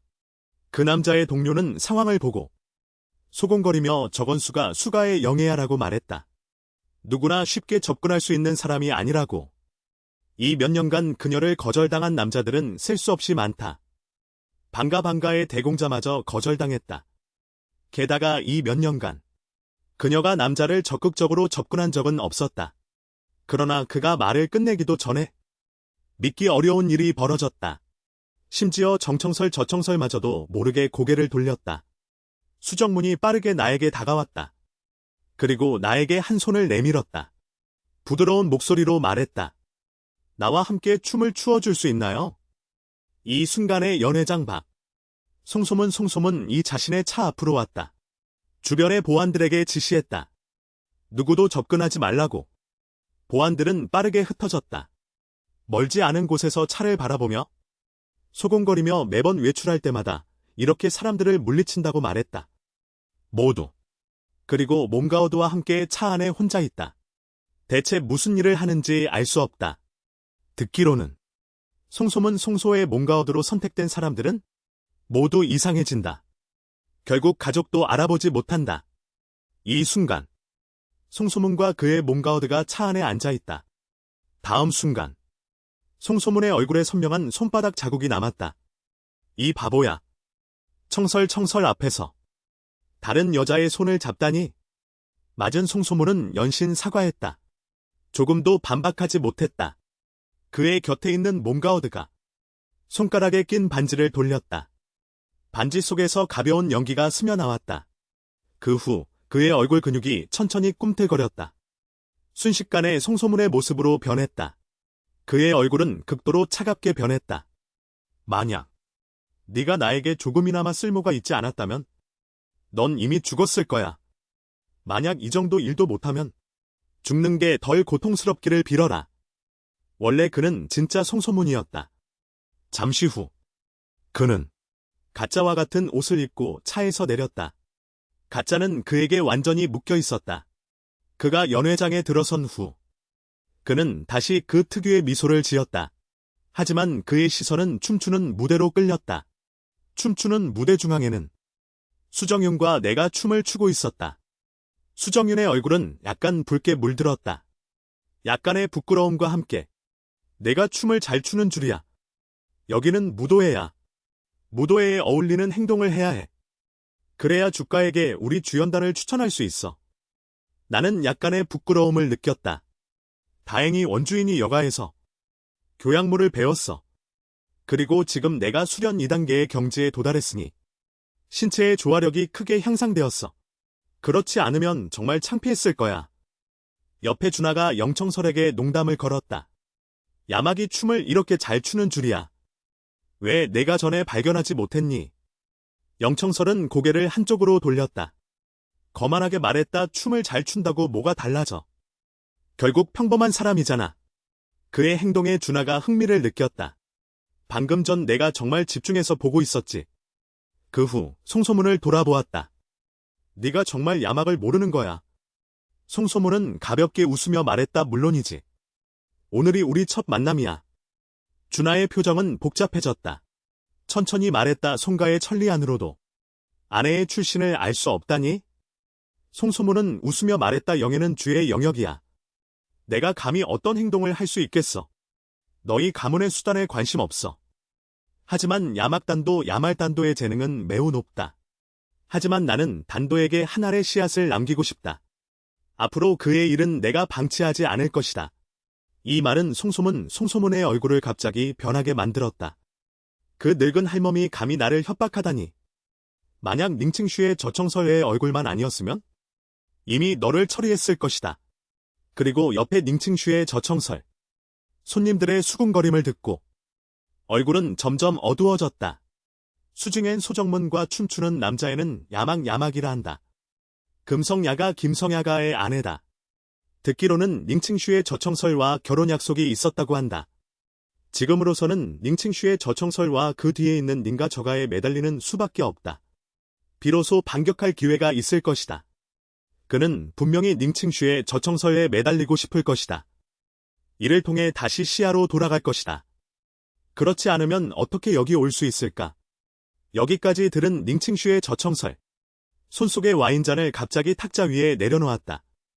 몸을 돌리더니 야막에게 걸어왔다. 내가 무슨 속셈을 꾸미는지 잘 알고 있다. 하지만 나는 내가 그 마음을 버리는 것이 좋다고 권한다. 나를 접근해 여가 협가를 상대하는 것은 소용없다. 너는 그냥 단을 잘 만드는 것이 좋겠다. 단을 만드는 것은 비록 쓸모가 없지만 내 생계를 유지하는 데는 충분하다. 그의 갑작스러운 질문에 나는 장이화상 이 무슨 소리인지 모르겠다. 손 속에 술을 한 입에 마시고 자조 호자위지 하라고 말했다. 네가 말하는 건 나일까 아니면 너 자신일까? 원래는 떠날 생각이었던 닝칭슈의 저청설가 발걸음을 멈췄다. 나는 그를 바라보며 한 글자 한 글자씩 말했다. 내 몸의 연기는 고의로 방출한 게 아니지. 오히려 내가 억누를 수 없게 된 거 아니냐. 닝칭슈의 저청설은 매우 놀랍다는 표정으로 고개를 돌렸다. 어떻게 알고 있는 거지? 나는 그의 눈을 뚫어지게 바라보았다. 내 연기 수련 방법은 흡수 속도가 빠르지만 이 방법은 분명히 목숨 단축의 상징이다. 간단히 말해 내 몸은 이미 끝이다. 그는 닝가의 가장 빛나는 천재다. 또한 가족이 송가에게 바치는 가장 정교한 제물이다. 이 무형의 가족의 속박을 벗어나기 위해 그는 닝가의 고서에 기록된 모든 것을 수명소모로 바쳐 수련을 얻는 방법을 선택했다. 매일 연기 역류를 견디고 있다. 뼈를 갉아먹는 고통을 거의 남아있지 않은 빛나는 시간으로 자유로운 미래를 걸고 도전하다. 나는 그를 응시했다. 한마디 한마디를 천천히 말했다. 내 연기 수련 방식은 흡수 속도가 빠르지만 하지만 임진의 갈증과 다를 바 없다. 간단히 말해 내 몸은 이미 한계에 달했다. 닝청설은 나를 차갑게 노려보았다. 내가 왜 평범한 너를 믿어야 하냐? 나는 어깨를 으쓱하며 무관심하게 말했다. 내가 믿지 않아도 된다. 서두를 사람은 나 아니다. 단지 내 남은 시간이 얼마 안 되었다. 내가 너에게 부탁할 게 있다. 내가 이걸 거래로 볼 수도 있다. 송소문에게 물건을 전달해주면 된다. 옆에 송소문은 내가 닝청설과 이렇게 친밀하게 지내는 걸 보고 화가 나서 거의 어금니를 부러뜨릴 뻔했다. 연애가 끝나면서 수중에는 나를 부축하며 대청에서 나왔다. 하지만 준하에게 막혔다. 나는 너희들의 주연단에 관심이 있다. 함께 이야기할 수 있을까? 길 동안 준하와 수중에는 즐겁게 이야기를 나누었다. 나는 상황을 보고 바로 본론으로 들어갔다. 주가주인가 우리를 찾은 건? 주연단 때문만은 아니지. 준하는 미묘하게 웃었다. 말투에 친근감이 담겨 있었다. 세대로 따지면 나를 주아주 아줌마라고 불러야 해. 그 말을 듣고 나는 표정에 변화가 생겼다. 나는 이미 여가여가의 사람이 아니다. 준하는 가볍게 한숨을 쉬었다. 너와 청설은 모두 가족의 희생이 된 아내다. 청설의 부모가 돌아가신 후 그의 자유는 닌가닌가에 의해 가족의 것이 되었다. 결혼의 자유까지 포함해서. 하지만 다행히도 청설은 닌가닌가 뒤에 있는 수유세가 수유세가에 선택되었다. 전설적인 수선자가 되는 자격을 얻었다. 하지만 완전히 초탈하지는 못했다. 평범한 사람은 영원히 닌가닌가의 통제에서 벗어날 수 없다. 나는 잘 알고 있다. 초탈이란 수선 3중의 경지를 말한다. 수선 3중 이후에는 이전과 완전히 다르다. 수선 3중에 최대한 빨리 도달하기 위해 청설은 아무도 선택하지 않는 고법을 선택했다. 그래서 그의 몸이 계속 손상된 것이다. 즉 수명을 바쳐 수련을 한 것이다. 내가 깊이 생각에 잠겨 있을 때 준하의 목소리가 다시 울려 퍼졌다. 청설의 몸을 나는 계속 치료해왔지만 하지만 전혀 방법이 없었다. 정은의 어머니처럼 나는 모든 방법을 다 써봤지만 소용이 없었다. 하지만 너는 그녀를 살렸다. 게다가 내 홍환단도 나는 만들 수 없다. 내 단약은 내가 본 모든 대사보다 훨씬 뛰어나다. 그래서 나는 너에게서 희망을 보았다. 이 말은 옆에서 듣고 있던 수정은을 크게 놀라게 했다. 그녀가 아는 이유는 준하는 중의협 회장인데 그도 야막에게는 못 미친다. 준하도 야막에게는 못 미친다고 했다. 야막은 단약을 만드는 것뿐만 아니라 부적도 만들 수 있다. 혹시 그는 전설의 수성가인가? 내가 대답하지 않자 준하는 다시 화제를 돌렸다. 너희들의 주연단은 여전히 매우 흥미롭다. 나는 주가의 기업을 대표한다. 너희들과 밀접한 협력을 할 수 있다. 문원 수정무는 크게 기뻐했다.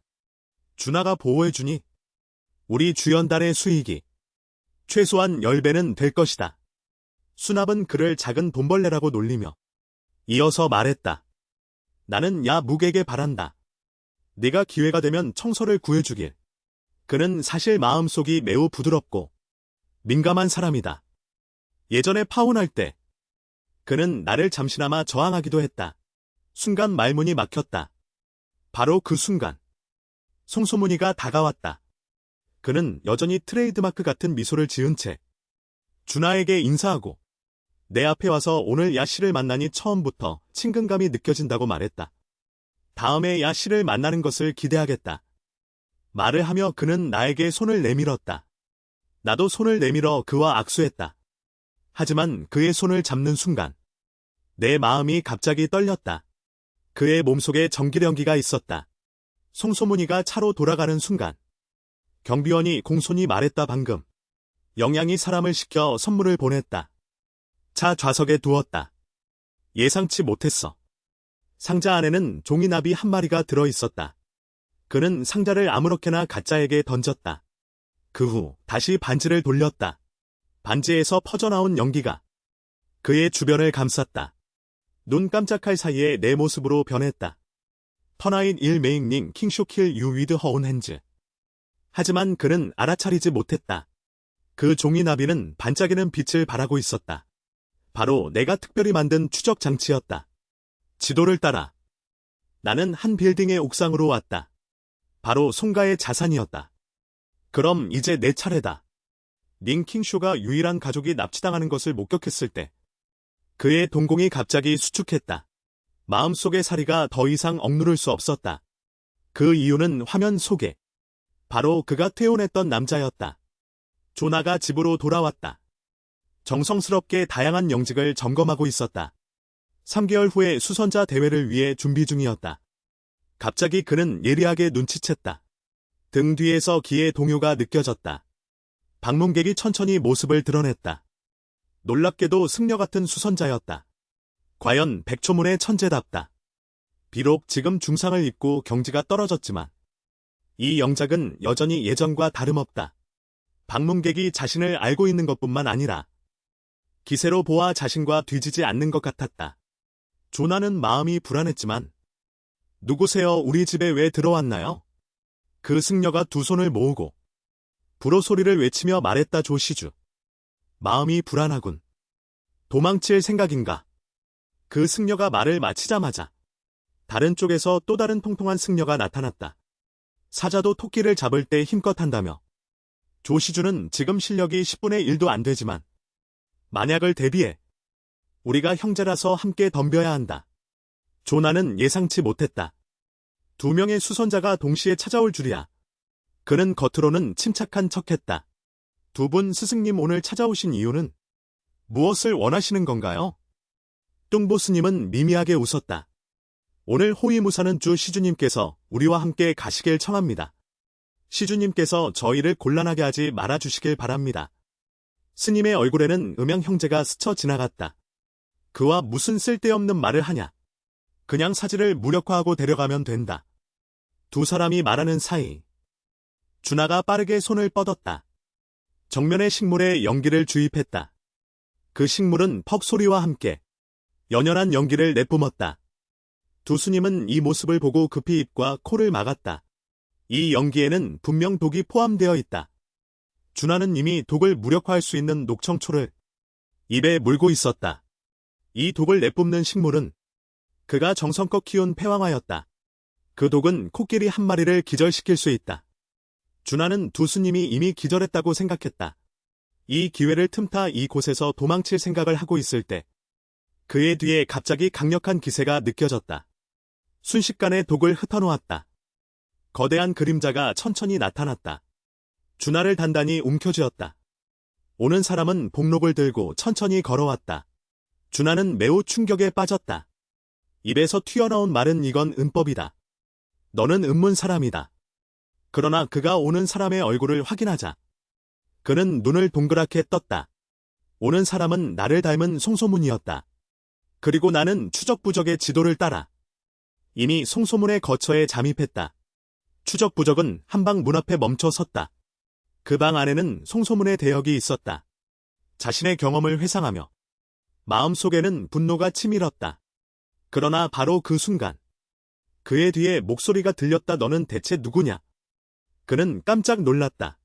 다리가 풀려 바닥에 주저앉았다. 그의 행동에서 나는 눈앞의 사람이 대역임을 확인했다. 장면이 전환되었다. 나는 내가 원하는 답을 얻었다. 송소문의 손에는 연기가 있었다. 알고 있겠지만 연기는 수선 사중이 되어야만 단련할 수 있다. 게다가 제작 과정에서 연기가 풍부한 환경에 있어야 한다. 하지만 이 세계의 연기는 매우 희박해. 연기를 단련하는 것을 전혀 지원하지 않아. 그렇다면 단 한 가지 가능성이 있어. 송가가 영천을 소유하고 있다는 거야. 송소문 문제를 해결한 후 나는 최대한 빨리 유사에게 가서 영천을 찾아야 해. 실력을 키워야 해. 하지만 갑자기 한 무리가 나를 막아섰어. 앞장선 자가 사납게 말하며 야, 이 자식아. 우리 형제들이 너를 오래 기다렸어. 누군가가 내 다리 값을 크게 내놨다. 내가 직접 하거나 우리 형제들이 도와줄까? 나는 거의 웃을 뻔했어. 정말 죽지 않을 줄 아는 놈이 있네?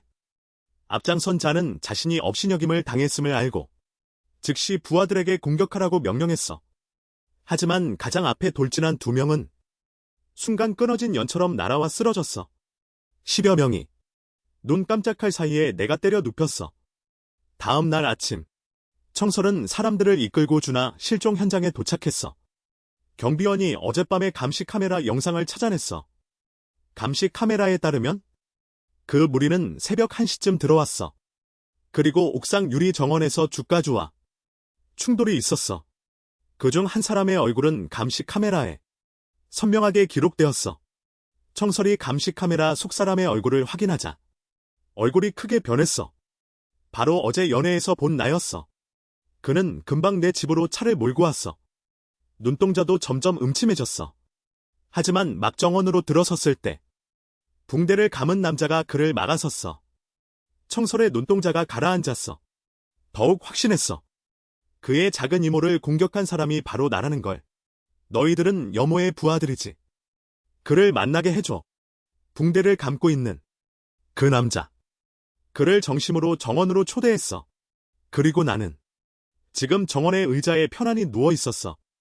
청설을 보고 순간 멈칫했어. 청설은 나를 보고 크게 추궁하기 시작했어. 여모, 내가 평범한 사람이라는 점에서 내 부하들이 내 작은 고모를 안전하게 넘겨주게 해.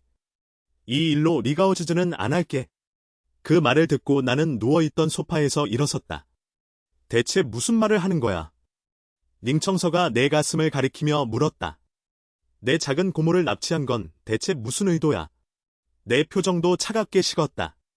주 가주님이 납치당했다고. 지금 나를 의심하는 거야. 내가 말을 마치자마자 닝청서가 휴대폰을 꺼냈다. 나를 가리키며 감시 카메라 영상을 보여주었다. 나한테 바보 연기하는 거야? 나는 감시 카메라 영상을 확보했어. 네가 예상하지 못했을 거야. 내 죄행이 모두 명확히 기록되었어. 영상을 본 후 나는 순간적으로 이해했다. 누군가 내 얼굴을 이용해 준하를 납치했어. 아마도 연기로 한 것 같아. 송소문은 이제 나와 닝청서의 갈등을 부추기려는 거야. 내가 침묵하자 닝청서는 더 이상 참지 못했다. 손에서 서서히 연기가 모이기 시작했다. 당장 내 작은 고모를 넘겨. 안 그러면 내가 수련자의 위력을 맛보게 해줄게. 나는 그를 바라보았다. 차분한 표정으로 말했다. 감시 카메라 영상의 시간은 어제의 새벽 1시 30분이야. 하지만 그때 나는 내 작은 고모 곁에 없었어.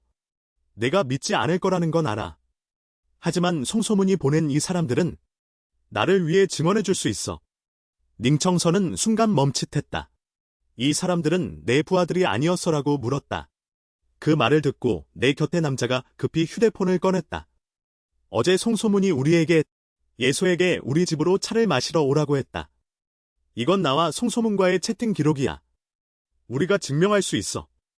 어제 예소는 정말 우리와 함께 있었어. 닝청서는 나를 바라보았다. 그럼 내 얼굴이 감시 카메라에 잡힌 건 어떻게 설명할 거야? 나도 어제. 나는 세안이라고 해. 지금 내 정체는 송소문의 대역이야. 나는 평소 송소문의 주변 안전을 확인해주는 역할을 해. 오늘 연애에 등장하는 그 시간. 내가 대신한 거야. 그는 손목의 반지를 이용해 얼굴을 바꿨다.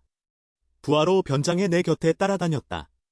안전이 확인되기 전까지는 본 모습을 드러내지 않았다. 영상을 본 후 영희는 비로소 알게 되었다. 송소문. 외모를 바꿀 수 있는 연기를 가지고 있었다니? 나는 그를 뚫어지게 바라보았다. 천천히 내 추측을 말했다. 그의 계획은 내 작은 고모를 납치한 것처럼 위장하는 것이었다. 그리고 나를 죽여 입막음하려는 것이다.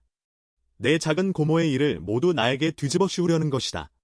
이렇게 하면 증거가 없어질 것이다. 내 분석을 들은 후 영희는 분노로 가득 차 있었다. 몸을 돌리려며 송소문을 찾아갈 작정이었다. 나는 급히 말려보려 했다. 그는 분노하며 돌아서며 말했다. 그냥 앉아서 죽기만 기다릴 수는 없다. 나는 팔을 꼬아 한숨 쉬었다. 그가 이미 완벽한 계획을 세웠다면 우리도 그의 계략을 역이용해보자. 그리고 그를 함정에 빠뜨려보자. 업데이트 완료. 지금 나는 송소문의 손에 끌려 어두운 큰 마당으로 끌려왔다. 그가 나를 보자 입가에 차가운 미소를 지었다. 며칠 전 연회에서 그 기계는 어디로 사라졌나? 이 더러운 벌레야. 감히 내 앞에서 영희와 말을 걸다니. 내 가장 큰 실수는 정문주라는 쓰레기를 이 일을 처리하게 한 것이다. 너를 열흘 더 살게 해준 것이다. 나는 그를 눈 한 번 깜빡이지 않고 바라보았다. 왜 나를 이렇게 노리는 거지? 그 말을 들은 송소문의 얼굴은 순간 일그러졌다.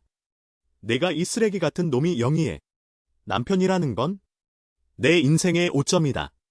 영희 같은 완벽한 여자는 태어날 때부터 나만의 것이다. 그는 말하며 온몸을 연기로 감쌌다. 잠시 후 그의 뒤에 거대한 왜곡된 그림자가 나타났다. 그는 나를 자랑스럽게 바라보았다. 지금 바로 죽여버릴까? 너무 아깝다. 준하 그 노파는 비록 무공이 폐지되었지만 하지만 그의 체질은 매우 드문 생명 에너지체였어. 그를 내 그림자에 먹이면 나는 완전히 수성 경지에 오를 수 있어. 너희들이 말하는 신이 될 수 있어. 그 말을 듣고 나는 더욱 의구심이 깊어졌어. 그럼 나를 죽이는 게 더 나은 거 아니야? 송소문은 손가락에 낀 반지를 만지작거렸다. 득의양양한 표정으로. 지금쯤 내게서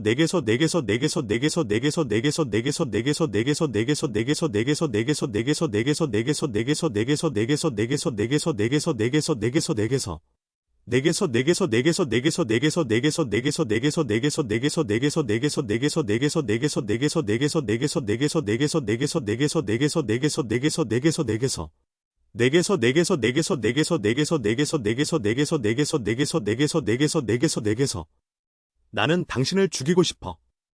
저우나 납치로 남겨진 감시. 일부러 놔뒀어요. 다시 말해서 조나를 납치한 사람은 바로 당신입니다.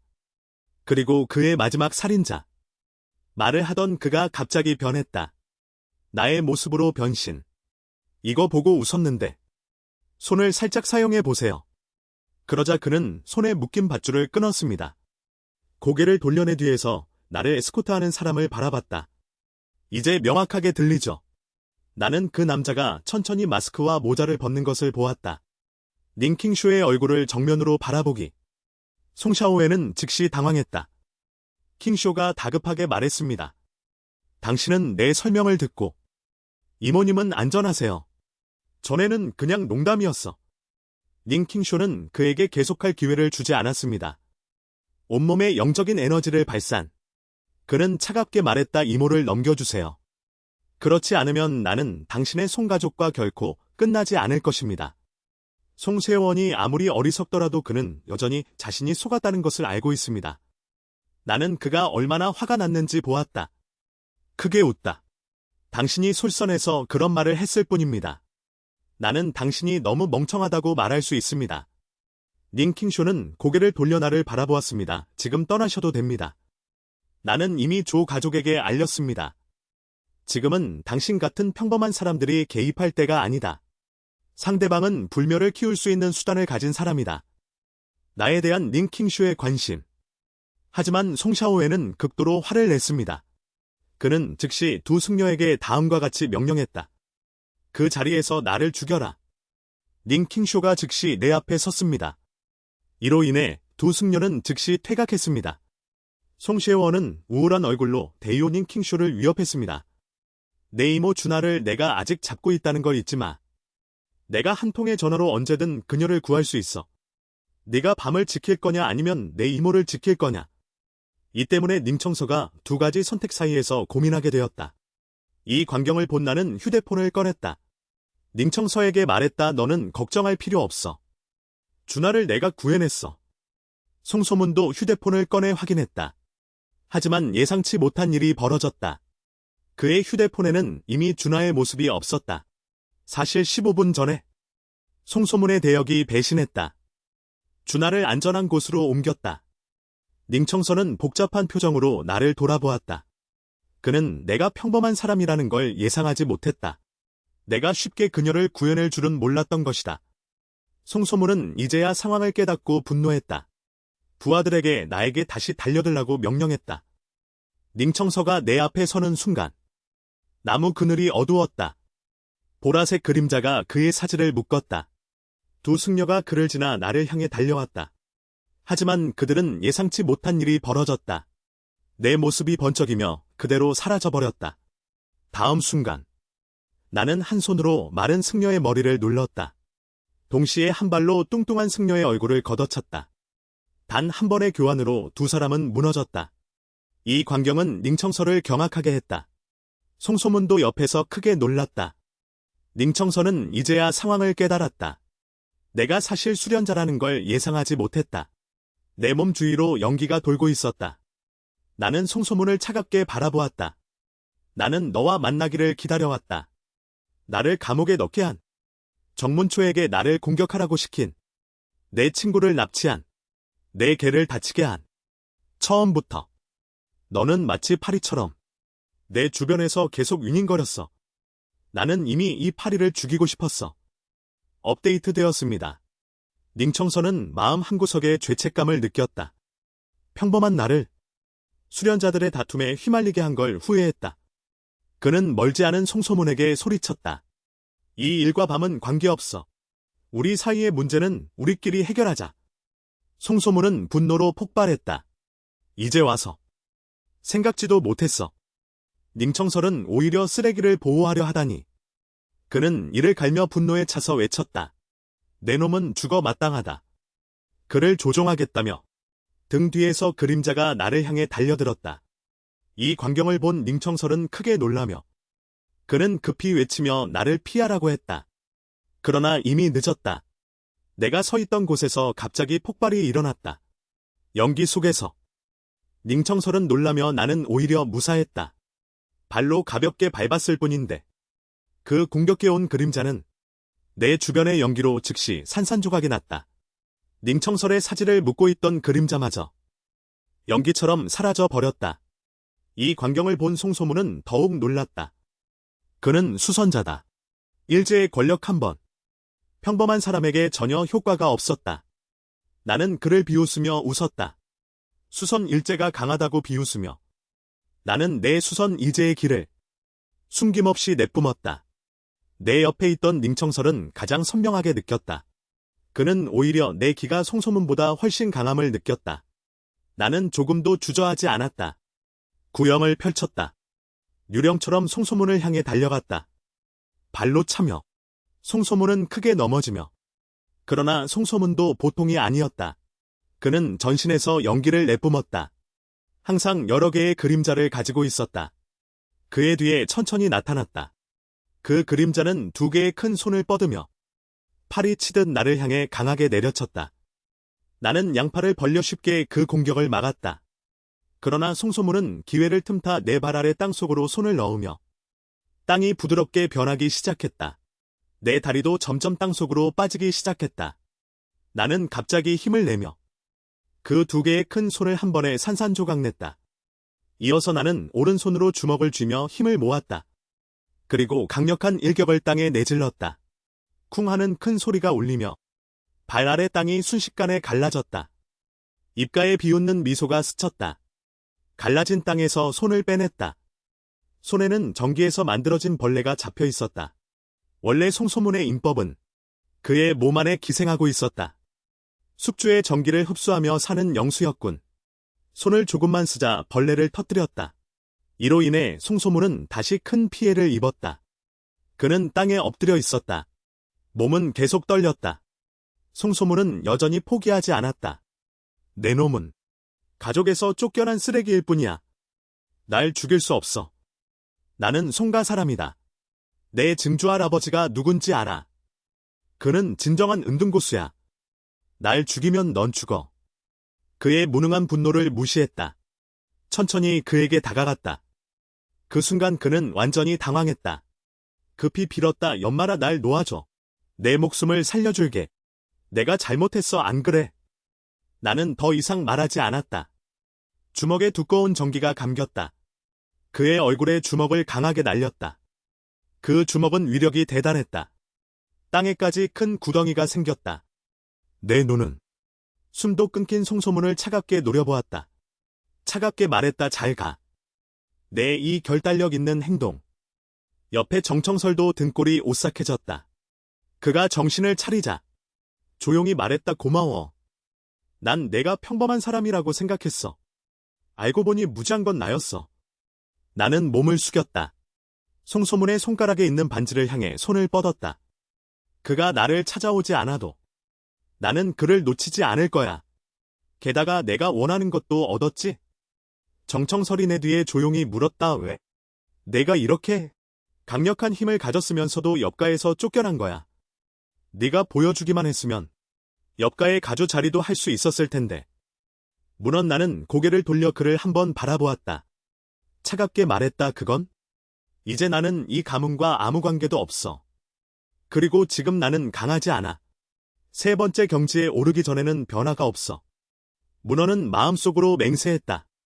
어떤 대가를 치르더라도 나는 반드시 수련의 3번째 경지에 오르겠어. 진정한 수련자가 되기 전에는 그는 완전히 벗어나지 못해. 가족이 그에게 가한 족쇄를 나는 그가 깊은 생각에 잠기는 모습을 지켜봤다. 그리고는 한 알의 약을 꺼내. 거래 조건에 따라 내 몸의 병을 내가 해결해 줄게. 이 약은 살령단이야. 내 몸속에 폭주하는 연기를 흩어주는 약이야. 그 말을 듣자마자 문어는 당장 거부했다. 그럼 내 수련은 다 사라지는 거잖아. 나는 약을 들고 한 글자 한 글자 천천히 말했다. 내 수련하는 고법에 문제가 있어. 적어도 지금은 내가 수련을 계속할 수 없어. 계속하면 내가 더 빨리 죽을 뿐이야. 영청열. 그는 어두운 표정으로 내 손에 있는 약을 바라보았다. 그럼 나는 평생 평범한 사람이 되어야 하는 거잖아. 나는 직접 물었다.